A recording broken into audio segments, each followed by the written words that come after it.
Let's get into it.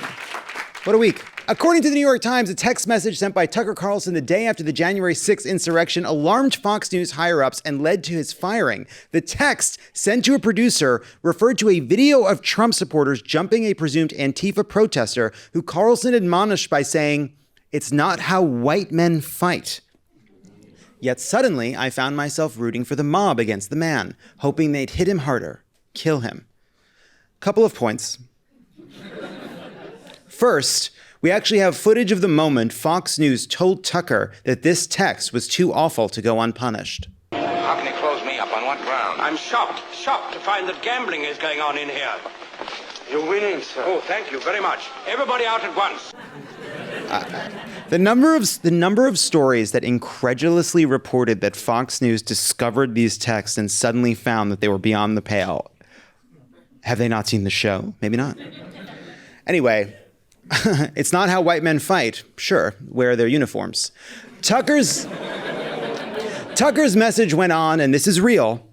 I really want them to hurt the kid. I could taste it. Then somewhere deep in my brain, an alarm went off. This isn't good for me. I'm becoming something I don't want to be. The Antifa creep is a human being.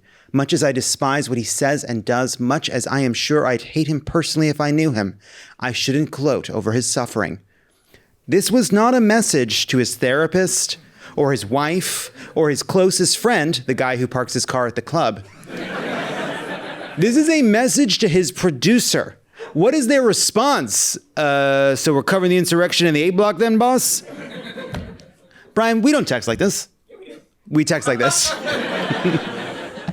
Whenever I have a kind of bloodlust that's racial, I always text producer Brian.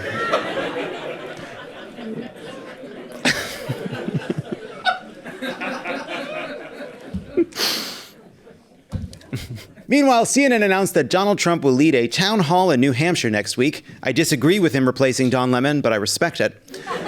Trump will also reportedly skip the first two presidential primary debates, telling allies that he doesn't want to bring more of an audience to his low-polling rivals. Trump isn't placed in a political bind here. Does he skip the debates to make sure that Ron DeSantis tanks from lacking attention, or does he attend the debates to make sure Ron DeSantis tanks from receiving attention?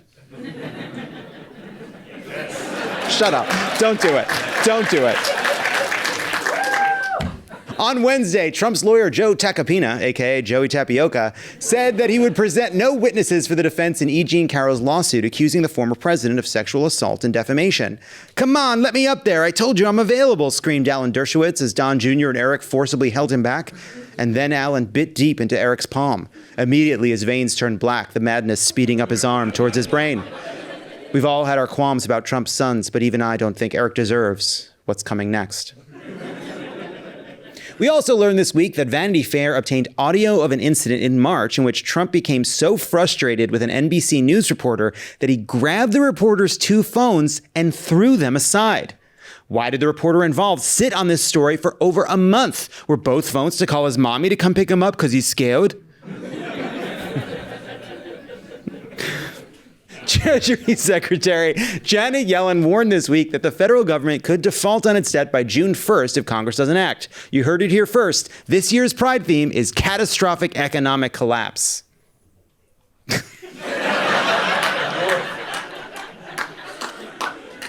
That's the most nothing you've ever done. But have no fear. Bond markets. House Minority Leader Hakeem Jeffries revealed that Democrats have a secret plan in the works that they hope will force a decision whether Republican leaders like it or not. It involves Hakeem Jeffries switching places with his identical twin that he met at summer camp, and it's so crazy, it just might work. The actual plan, which calls for the use of what's called a discharge petition, would force a clean debt limit vote if a majority of lawmakers sign the petition, regardless of what the Republican leaders want. That's right. The Democrats' secret plan, it's democracy. The only obstacle, it would take 5 Republicans who don't want to destroy the country. Some of these are just thinkers. They're just facts about our situation that you'll be left to think about. On Monday, the Supreme Court said it would take on a case in order to revisit the Chevron doctrine, a ruling that conservatives despise for requiring deference to the authority of federal agencies when the law is ambiguous. The specific case hinges on whether herring fishermen have to pay for the cost of federal monitors that they are required to have on board to prevent overfishing. That's right, it's time to ask 9 Harvard and Yale law graduates how fishing should work. That joke's obviously unfair. The craziest one went to Notre Dame. You hate to see herring fishing politicized like this. The decision of who pays the herring boat federal monitor should be between a woman and her doctor. I love that one. I love that one. According to the latest installment of ProPublica's Sugar Daddy Files, billionaire GOP megadonor Harlan Crow picked up the tab for Supreme Court Justice Clarence Thomas's grandnephew's boarding school tuition. I just want to put this out there. You'll never be able to bribe me by paying for a child's education. Yachts, lavish gifts, that's it. Play the hits. Over at 1600 Pennsylvania Avenue, President Biden confirmed that his gray tabby cat, Willow, can roam the White House freely and does whatever she wants, even sleeping on the president's head at night. It's adorable, but if you think that's depraved, just wait until you see the contents of Willow's laptop.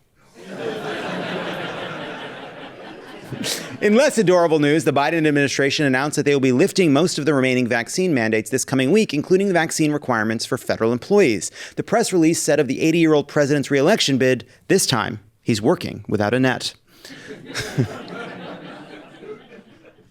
No, that's our plan. Pretend he's not 80 for the next 2 years.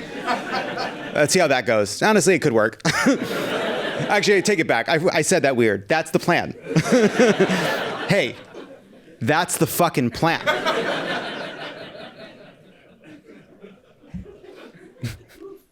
Are you on this team or not? He's wise. He's seen a lot. And he's perfect. He's our perfect boy. And we love him. Stop it. Everybody rallies behind a good grandpa to fight the evil grandpa. Florida lawmakers passed an anti-trans bathroom bill this week. Trans people who refuse to leave a bathroom aligning with their gender identity would be subject to arrest, which seems particularly cruel given that the state is already America's toilet. Here's the thing. We're gonna need Bob Iger to step his goofy up and open Disney World gender-neutral bathrooms all over Florida. And Starbucks, you owe all of us who tried that olive oil coffee, which it turns out is just a witch's brew designed to convert even the hardiest of GI tracts into a fucking diarrhea machine. You could eat a blacksmith's anvil, but if you chase it with that oil slick latte, you'll wish your toilet had a fucking seatbelt.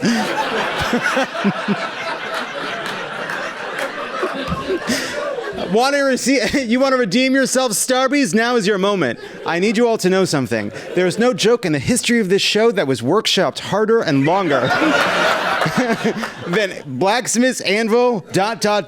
fasten your toilet seatbelt.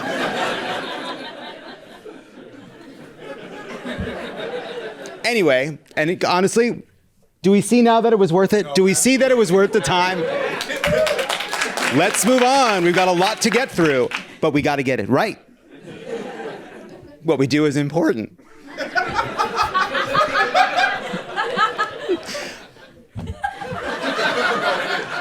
It is. Anyway, if you're a trans person in Florida who needs to use the bathroom, stick to the safest option and take a shit on Ron DeSantis' lawn. Now, after this legislative session that banned abortion to tax trans people and restricted the rights of immigrants, the Florida Democrats concluded by doing the Cupid Shuffle in the House alongside Republican members.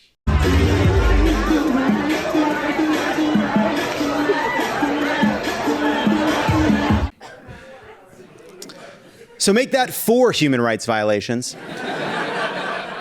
Meanwhile, The Texas Senate approved a bill that would give the Secretary of State power to overturn elections in counties with a population over 2.7 million, which just so happens to apply in one and only one place, diverse and democratic Harris County, the third largest county in the country. It's a little on the nose, like when Barry's Boot Camp posted signs prohibiting squirmy little guys whose hairline suddenly improved from eating in class. It didn't say my name, but the caricature looked a lot like me, and it hurt my feelings. Over on the East Coast, New York became the first state in the country to ban natural gas stoves and other fossil fuels in most new buildings. Some are upset at the decision, but officials are reminding them that there are plenty of other perfectly good ways to give kids asthma. In protest of a new law that requires users in Utah to provide ID to prove they are of age, Pornhub blocked the state from accessing the site, instead playing a message by a porn actor explaining their decision. The video is pretty well reasoned, but I still don't understand how the stepmom managed to get stuck in the dryer. Soon after, I don't know your world. So what's a stepmom doing here? Get out of here. Soon after Pornhub blocked access in Utah, Google searches for VPN reportedly surged in the state. For those who are less tech-savvy, VPN stands for View Pornography Now. Meanwhile, Minnesota State Senator Calvin Barr is in a bit of trouble this week after he voted during a legislative session without a shirt on from bed. Representative Anderson. Yes. Senator Barr. Yes.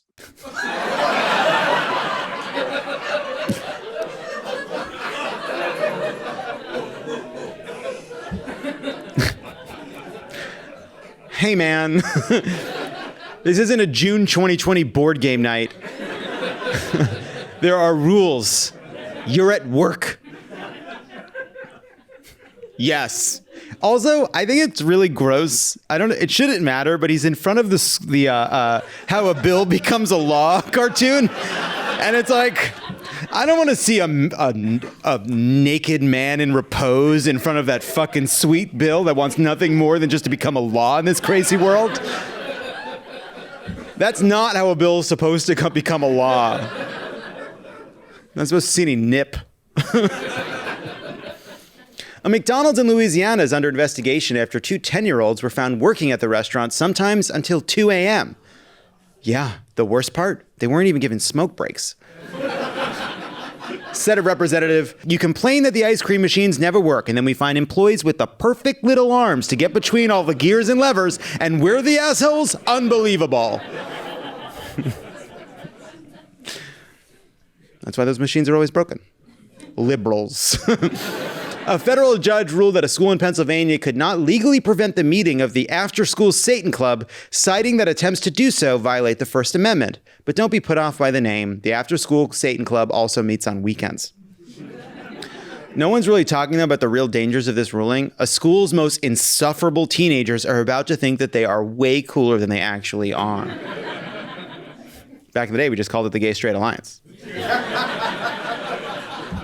Meanwhile, thousands of TV and film writers in the WGA went on strike this week after contract negotiations with studios collapsed. And in solidarity with the WGA, we, the writers of Love It or Leave It, have not finished this joke. Good luck out there, worse Ellen. Fuck. That's what we call you behind your back. This stinks. They're always going to be on my side.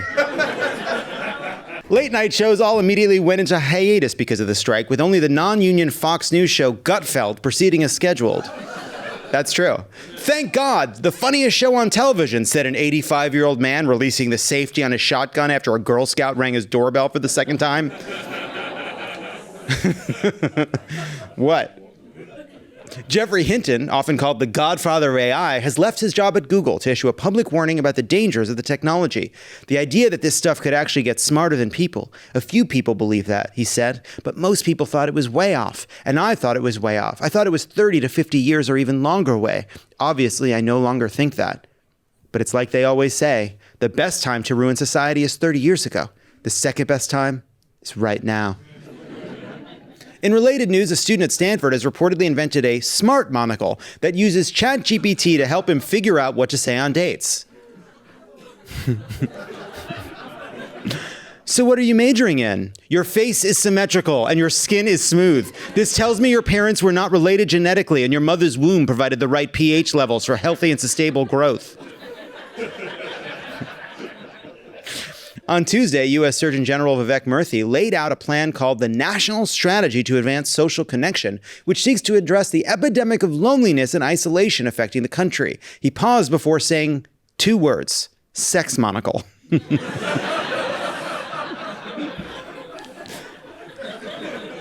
Murthy continued, to learn more about this plan, please be my girlfriend. This year's Met Gala took place on Monday, which offered a tribute to the late Karl Lagerfeld, a designer and controversial figure who was known for making fatphobic, misogynistic, and racist statements on a number of occasions, which is the only reason I didn't attend. Academy Award winner Nicolas Cage said in an interview that he has memories of being inside his mother's womb, which is something you can only say when you're Nicolas Cage, having had your last normal experience before the release of Raising Arizona. And ever since, people have been nodding and smiling at you while you say some of the dumbest shit a person can say out loud. And you would all do the same. If you were suddenly in a party, all right, and inexplicably, you were in a little conversation circle with Nicole Kidman, and Nicole Kidman started telling you that she was Joan of Arc, in a past life, every person in here would nod and say, wow, that's interesting. Admit it. Nicolas Cage isn't the problem, you're the problem. He's not getting any fucking feedback. Why are these celebrities all crazy? Because of you. Nobody says it. Aerosmith has announced a farewell tour starting in the fall, saying in a statement, it's not goodbye, it's peace out. The tour will feature Joe Perry on guitar and Steven Tyler on Medicare. A truck carrying about 1 million bees crashed on a Florida highway this week, releasing bees all over the place, which is crazy. I always assume they ship the Scrabble tiles all together.